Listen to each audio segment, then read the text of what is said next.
ولګو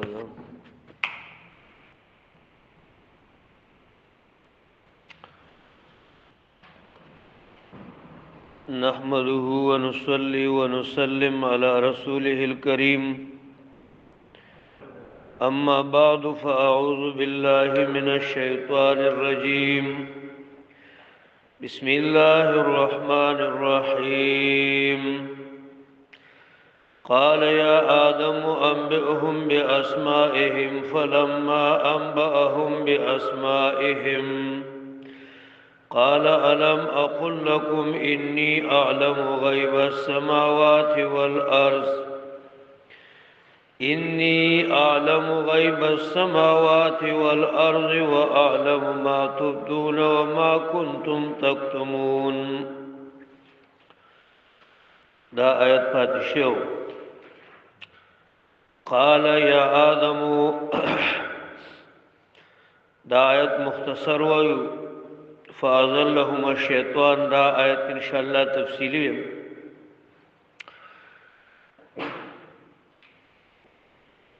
اللہ رب العالمین حضرت آدم علیہ السلام توئی وی دی فرشتو تا خبر ورکا ددوی پنمون سرا فلما انبأهم باسمائهم ارکلے چی خبر ورکا ددوی دنمونو یو مسئلت علماء روباسی حضرت آدم آغا معلم دے فرشتگان نا متعلمین دی وی درجہ دا معلم دا اوچت دا پا متعلم دا دین دا مسئلہ وی معلوم شو. بلا مسئلہ اختلافیہ دا چی اللہ رب العالمین دا چا بذات معلم کی دیش یا نام نو پدی کی اختلاف سے جمہور علماء وی نشی کے دے زکر اللہ جلوی دمر تیزی دی چاغی تسوک نزدی کے دے نشی بلکہ پواسطے سر داغین تعلم ازدکی او بعض محققین علماء آغای قائل دی واللہ اعلم. اللہ اور تو فرمائل چی علم اقل لکم انی اعلم غیب السماوات والارض. تاسو معلوم ویلی چی زخبوی ہے بپٹو دا اسمان دزمکو مسئلہ تی معلوم شو چی دا اسمانونو او دزمکی سمر چی پٹ شزون دی دا ماکان او دا ما یکون پاغیبان صرف اللہ خبردار دی. بعضی فلاسفہ آغا پدی عقیدہ کی کافر دی شاغوی دی اللہ پاک علم جزی نشتا. بعضی حشویہ وی چی مخ کی دا پیدایش دا اشیاؤنا دا اللہ پاغی علم نو. نو پدی بند علماء رد کئی مفسرین چنا اللہ رب العالمین سرا علم کلی دے او پا ذرا بربان خبردار دے. علم جزی لگا دا مثال پا طور دا ستیر شو دا میز دا کتاب لکا حاضر دس دا جزش لکا یو چی لکا کسرت پا کی معنی کئی لکا زید جزی دا او انسان کلی دا سڑے انسانیت کی نو پائک چو طول داریت انسانیت داخل دا او چی صرف زید وی نو امرم پا کی نداخلی. علم جزی او علم کلی بندے اللہ خبردار دی. وَأَعْلَمُ مَا تُبْدُونَ وَمَا كُنْتُمْ تَكْتُمُونَ او خبوئی گم پا آغا سیتاسو اخکارا کوئی. اخکارا مانا دیتا اشارہ کئی چی اتجعل فیہا ما یفسد فیہا او پٹ وما کنتم تکتمون کی دو علماء اختلاف تے دو قول دی. یو قول دا دے چی آغا پٹ خبر دا فرشتو دویم دا دے چی دا شیطانانو علم تے مراد دے اخصد دا ابلیس چونکہ دا آیت آسانو اس بدی خپلی درس تراشو. فَأَزَلَّهُمَا الشَّيْطَانُ عَنْهَا فَأَخْرَجَهُمَا مِمَّا كَانَا فِيهِ وَقُلْنَا اهْبِطُوا بَعْضُكُمْ لِبَعْضٍ عَدُوٌّ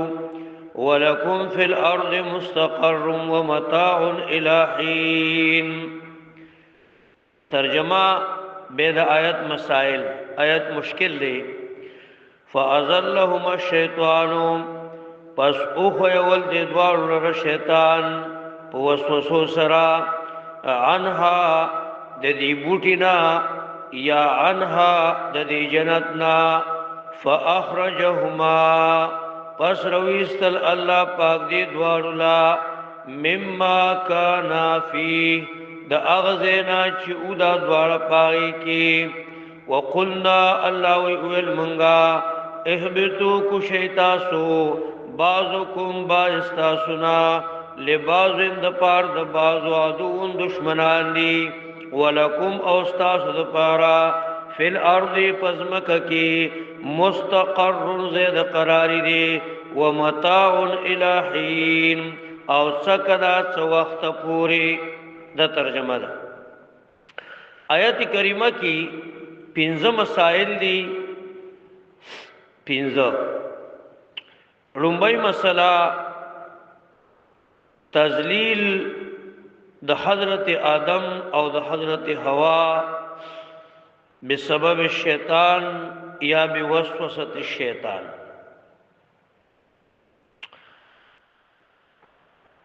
یا بعض علماء دیتا داسی ہوئی چه سبب اخراج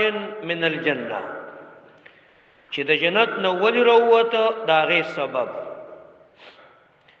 دویو مسئلہ کیفیت الاحباط د جنت نراکو زیدل دریو مسئلہ دازمکا مسافرخانه گنل سلورو مسئلہ سو وقت پوری بے خوشخبری په متاح کنا چې ټول عمر په دې دنیا کې نه او یو ظلمت زی پنځو مسئلہ عصمت الانبیاء دا پنځه مسئلې د آیت سره متعلق دي اوس تفسیر فازلهما الشیطان ذلت ذلل او ذلت تاغین روت دا علامہ اصفهانی رحمه الله وی چې غیر اختیاری خویدو ته وی غیر اختیاری خویدو ته وی کیفیت څنګه د شیطان حضرت آدم او حضرت حوالت څنګه او خویول نو پای کی تقریبا د صحابه کرامو درې قول دي یو قول دی د عبد الله ابن مسعود ابو هريره او د عبد الله ابن عباس رضوان الله تعالی علیہم اجمعین دغه صحابه کرام اکابرین وای چې دا مشافهتن شیطان لاړې او آدم علیہ السلام ته او فرمایل ویل چې زستا د پارنا سهما هل ادلکم دیکھ ادلک هل ادلکم علی شجرۃ الخلد آیا نخمتا تا ولد همیشوالی چې دا ونه اخر همیشه د پاره بی او ملک لا یبلا او داسې بادشاہی کی زړیږي بنا نو دا دلیل دی په دې خبره چې دا مخامخ خبرې وي او بل ځکه ورته وای چې و انی قاسمکما ز تاسو دواړو ته قسم خورم چې اننی لمن الناصحین تاسو د پارزه د خیر خواهان نه نو یو قول پکې دا شو چې دا وسوسه چې کم دی دا مخامخ ور کړو مخامخ نو په دې باندې جناب بیا سوال دی په دې صحابه باندې بیا سوال راځي چې مخامخ ور کړو دا ابلیس خو د جنت نه ریشتل یو کړه او د خلا په جنت کې او آدم علی السلام نو دې څنګه ورله وخت وسوسه ور کړی نو داغي جواب داري تفسیری کبیر کی امام رازی جواب کوي چې په دې وخت کې دا ابلیس را استل نه ولا خو بی عزت کړو الله را استل نه خود اکرام جامع ته استلې وي د عزت جامع ته څه کړې وي هغه ته استلې وي د خپل جواب دی او دا اکثر جمهور فقها او محدثین خبر دي دویم جواب دا دی چې دا شیطان چې کوم دی دا بد دی جنت دی خلی تراته او وسوسه به ورکول او دریم جواب بحر محیط کې ابو حیان کړي خو به پیرادم کړي دی او کو خیالم کړي بعض خلک ویم وېدا د مار په خېټه کې لاړې جنت ته الته شي الته ادم علی السلام تصور کړ وسوسه نو ابو حیان اول دا توجیه کړي به خاندلی دي چې خان مار په جنت کې څه کولو صحیح دا او بیا دا شیطان د په دې خېټه کې څنګه لاړې نو دا اسرائیلیات دي او دا اس خبر دا دوه صحابه کرام راځي شیطان دا د شیطان نه ماخوذ دی د ضربه یضربون راضی دا څه شي ته وای دا بعید شي ته وای شیطانا ای بعید من رحمت الله نو شیطانم د الله د رحمت نه څه دی لری دی او علامه بقای معنا کوي چې کل متمرد فهو الشیطان ار سرکش چې کوم دی هغه شیطان دی بهر حال مسله ختم شو فازلهم الشیطان او خو یول دی دوار لره شیطان ان هدا غینا فاخرجهما ونه اخرى کړه ولداونه اخرى نو صوفیا حضرات وای چې تاسو کده الله دیدار غواړئ نو ماخام کی جوار خوري غنم مخوري وای شو بګنا کده الله دیدار غواړئ نو ماخام جوار خوري غنم مخوري نو دا نقطه ده چې جوارو خوري نو پښمنی ته بوږي نظر ورا پاسي او کوته درینی می ډوړې ورواچي د پښمنی را پاسې ده شي نشرا پاسې ده د الله یارانه په بینه کیږي ها نو زه به هر حال فاخرجهما پسرويستل دي دوار د جنت نه رويستل په کم ځای باندې وګرځول نو بازي وای چې په دا جده کې وګرځول باز دغه یادې دا بخارا او سمرقند یادې خو زه تفسیر کبیر حواله پیش کړم تفسیر کبیر فتح القدیر د علامه شوکانی هغه وای چې دای په هندستان باندې وګرځو او دا هندستان چې کم دی په دې کې دا سرندیب او دا سریلانکا پکې داخله ده دا پکې داخله ده نو کو تاسو چې د اردو کتابونه واړه وګورئ نو پای کې سرندیب او دا سریلانکا د علاقې لري دا دې قول نه خلاف نه ده د امام رازی په وخت کې سریلانکا نه و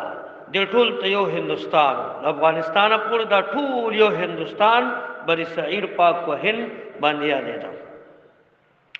نو دغه امام رازی رحمت الله علیه خبر سیدا بهر حال دوی را کوشو د جنت نه دوارا وی وقل نهبت بعضکم لبعض عدو طریقه د احباط صدا وی ول مونږه چې کوشي بایستا سنا د بعض د پاره دشمنان اوس دا دشمنان سری نو په دې ځکه مفسرین وای یو قول پکې دا دی چې دا شیطان دی څه شی دی دا شیطان دی ګوره د شیطان شیخ القرآن رحمت الله علیه وای په یخ جیم کې بدل راشي او ځان به تخیسته کی او ګون ارث به ګډوډ کی مانځ کې بدل راشي تو مستولاړي الله اکبر اياک نعبد و اياک نستعين دې برته وای هغه دکان دې ډک دی کنه دی ها هغه پیسې سشته کنهشتا کور کې سودا شته کنهشتا نو ته بل ته مانځ ته ودرېږي او دې برته دنیا لین را مخې ته کی او دا ذهن خواجبه شعر کنه تجیو پر لاړ یو زیتا بس خبره ختم شوا نو عدون ما دشمنان وسوسه بدر کوي وسوسه نن به زمونږ اصلاحي خبرې ان شاء الله د شیطان خبرې بيدا زبیا کوم په اخره کې شي 15 منټه پاتې شي ماته بوای نو د بعض علما وایي چې نه دا هوا چې کوم دا د دې هوا او د آدم علیه السلام په خپل منځ کې مینه محبت دا قول کمزور لري او په دې وسوسه کې دا حضرت آدم علیه السلام سره د دې هوا لګ معمولی امداد نو اویل الله پاک هغه حب عداوت بدل کړ څو وخت پوری مطلب دا دی جدا میکړل خزه مې د خاون نه جدا کړه او خاون مې د خزه نه جدا کړه نو بازي پکې دا وای خړمبي توجیه پکې راجح تا ولکم فی الارض مستقر او تاسو د پیدې لپاره په دې ځمکه کې مستقر زید قراری دی د مستقر کې پیدا پکشتا اوس د مستقر او د متاع زمانه کوم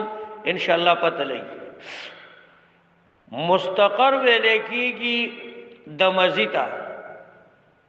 مستقر چاته وای د مزیتا حدیث را له مخیتا د کتاب الرقاق نبی علیہ الصلوۃ والسلام تکیا والی وا ډړې والی و پوزکیتا دی جسد اطهر مبارک باندې د پوزکی چاپون راغلیو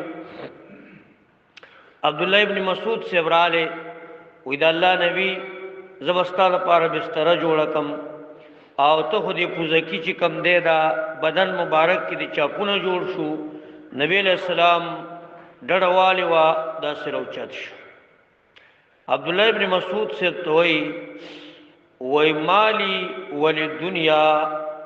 سدي زمانه پارا او د دنیا د پارا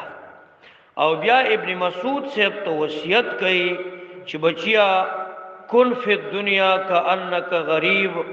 د دې دنیا کې د مسافرې پشن زندگی تیر کا نو مستقر کې دې ته اشاره ده بل یو حدیث کې راځي نبی علیہ الصلوۃ والسلام ته وسره رااله وې د الله نبی ماته نصیحت وکړه خو چې یو دوه ټکی بس ډیر مختصر پیغمبر پاک فرمایل چې ځان په مرګ کې حساب کا موت قبل ان تموت د مړو په پیرس کې ځان حساب کا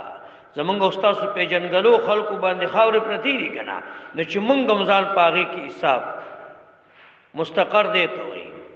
بل یو حدیث کې راځي کتاب الرقاق کې نبی علیہ السلام داسې چکر وو د مرګرو سا نو یو بنگلې سیکړه ولدا ما هذه القبه دا قبه د چاره دا بنگله د چاره صحابه کرام ویل دا د پلان کې صحابي دا وای ښا پیغمبر پاک څو نو ویل نبی علیہ السلام ناستو هغه سره رالی السلام علیکم یا رسول الله نبی علیہ السلام ته مخدا سی واړو بیا دې بل خراتا او سلام واچو پیغمبر پاک ته مخ دی خو واړو بیا دی خو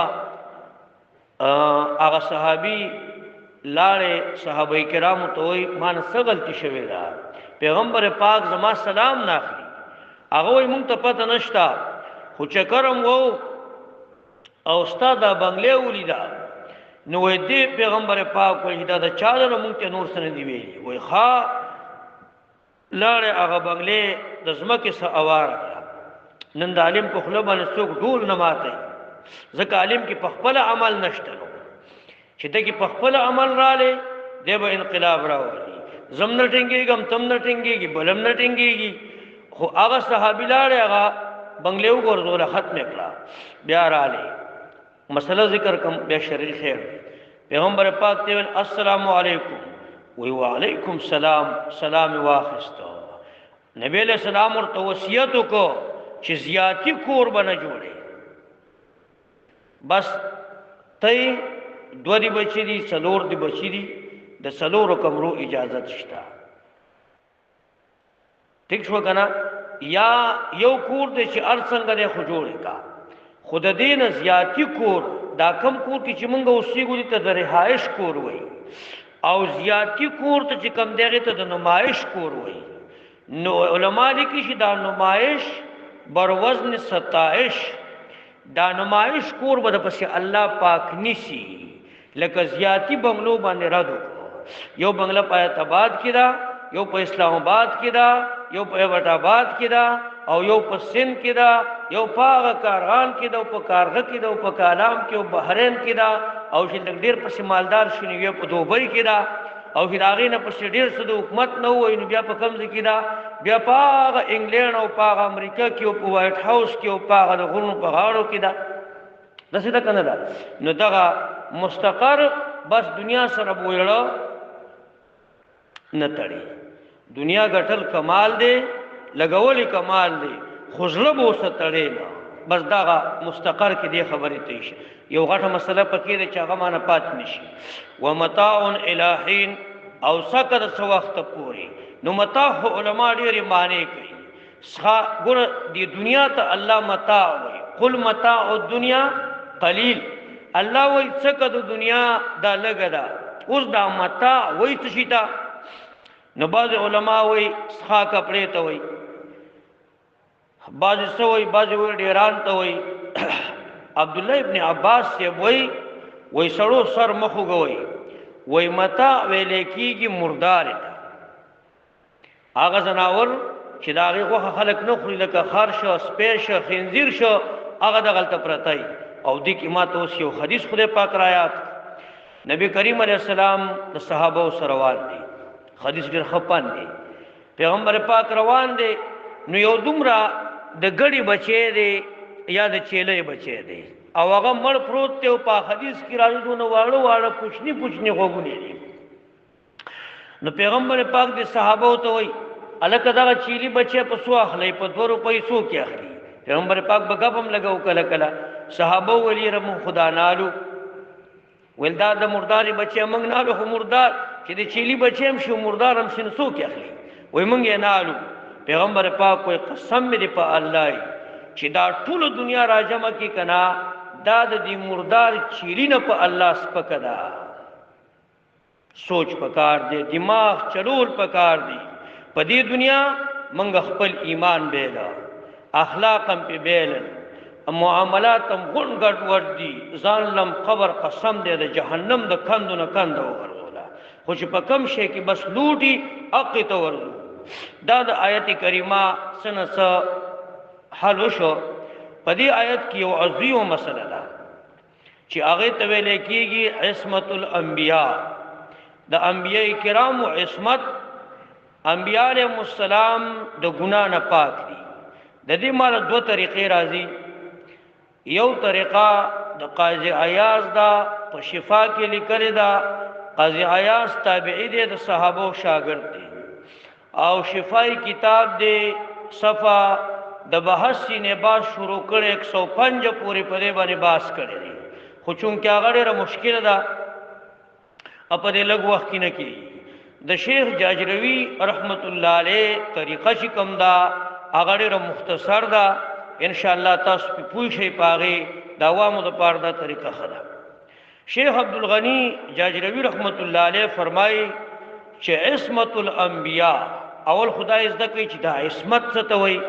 نو عصمت دې ته وایي چې پیغمبران با د ګناه نه پاک غني، پیغمبران با د ګناه نه پاک غني. دا زمونږ عقیده ده. اوس د دې څلور طریقې دي، څلور درجې دي. د شیخ صاحب طریقه دا ده، شیخ جاجروی صاحب دا تفسیر د فتح الرحمن. هغه وایي عصمت الانبیاء فی العقائد. داغه خیر تفسیر ته کې فی الاعتقادیات، خذبت فی العقائد روالم. په عقایدو کې انبیاء بالکل پاک، د الله په ذات کې، د الله په صفاتو کې، د الله په منلو کې، په دې ټولو کې انبیاء بالکل پاک. او چې کوم سره شرقایت کې وایي، شرقایت کې علامه تفتزانی و انهم معصومون، انهم معصومون قبل الوحی وبعده. شرقایت عبارت ته وای دا انبیاء علیهم السلام معصوم دي مخکې د وحینا او رستو د وحینا. او کم کسان ته چې معصوم نه وای نو دا کافران دي. دا اجماعی مسله ده. شرقایت کې دغه عبارت شته، مسامره کې دغه عبارت شته، او شرح مواقف کې دغه عبارت شته، شرح مقاصد کې دغه عبارت شته، ابانه کې د ابو الحسن دغه عبارت شته، او ډاکټر صاحب کتاب د صالح بن فوزان تقریبا 80 سال شو وفات شوی، دا اغم دغه عبارت دغه په کتاب کې مشته، او نور کتابونه دغه شفا و غیره چې ما ذکر کړو، او تفسیر کبیر کې امام رازی دغه کې مشته، او دغه کړي خیال کړي غیر المغضوب علیهم ولضالین په دې آیاتونو کې فتلقى آدم من ربه کلمات د دې آیات لاندې انی جاعلک للناس اماما د دې مړه ډیر آیاتونه دي تقریبا ډیر آیاتونه عصمت الانبیاء تقریبا 145 آیاتونو سره مسله ثابت ده نو اوله مسله چې کوم ده د عصمت الانبیاء فی الاعتقادیات د من الفرض دي دوه مسله په عصمت کې عصمت الانبیاء فی التبلیغ عصمت الانبیاء فی التبلیغ چې پیغمبرانو کم دین د الله پاک نه راخسته نو دای مونږ ته پورا رسولې دي دای مونږ ته پورا رسولې پدې کې دوه کوم رشي نه دی پریخي دلته و شیعه کافر دی شیعه سوی شیعه وای دا سلويخ سپاری وي او دا لست د عثمان چيلې خوړې نو موږ وای ته پدې خبره ته تورې شوې ته تباش ځکه پیغمبران دا معصوم دي او معصوم فی التبلیغ دي ٹھیک شو کنه په تبلیغ کې انبیاء علیهم الصلوۃ والسلام دا بالکل پاک دي و چې دې کې انکار وکړو برابر شو ها دا دوه به ان شاء الله سبا وایو زمونږ د درس طریقه مونږ تاسو ته ویلي چې درس نه پس په مونږ د کار خبرې کوو خو کله کله بزنه اورم نن می په یو جنازه کې ماسپخیر می وکړو نو په جنازه کې هم ولوس چې دلته وېما کله چې انسان جهنم ته ځي د شیطان د وجې نه ځي ٹھیک شیطان کله حمله کوي په درې وختونو کې کوي شیطان په درې وختونو کې حمله کوي او دا درې وختونه انسان له پکار ځان تکړه کی نمبر 1 به وخت الغفلت ځان به ودکې نه د غفلت زندگی بنه تیرې د دین نه بزان خبره د جمعات نه بزان خبره د عالم د قدر نه ځان خبره د قران د قدر نه بزان خبره د مونږ د فرضونه د مونږ د واجبونه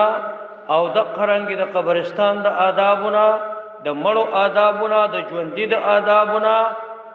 مړ ضمیر بنګرځي مرګ ته بدق شان تیار ګرځي کچرته ودشوي نو شیطان باندې حمله کوي هغه د کېدل نه ادم سره ودش برستان کې دغه نو چې ضمیر دی ودش نو شیطان دغه ته مونږ غفلت وای بهر حال دویمه طریقه چې شیطان حمله کوي نو به وخت شهوت کوي څه کوي به وخت شهوت الله رب العالمین دی انسان له یو قوت ورکړي دي چاغي ته قوت شهوانی وای او دا قوت چې دی په بل ځای کې استعمالي په حرامو طریقې سره نو دغه وخت شیطان حمله کوي نو د جهنم ته رسی او دریم شی چې کم دی هغه غضب دی چې انسان ته کله غصه راشي برا ابن عازب راله رسول الله اسلام ته مات نصيحت کا نبی علیہ السلام ته غصه مکوا دا درې خبره د شیطان دی د دې نو موږ ان شاء الله ځان ساتو یو د غفلت په وخت کې حمله کوي بل د شهوت په وخت کې حمله کوي بل د غصې په وخت کې حمله کوي الله دې عمل توفیق راکړي اللهم صل علی سیدنا مولانا محمد وبارک وسلم علیه اللهم اجرنا من النار اللهم اجرنا من النار اللهم اجرنا من النار یا الله د جهنم نه مساتي یا الله د قبر د عذاب نه مساتي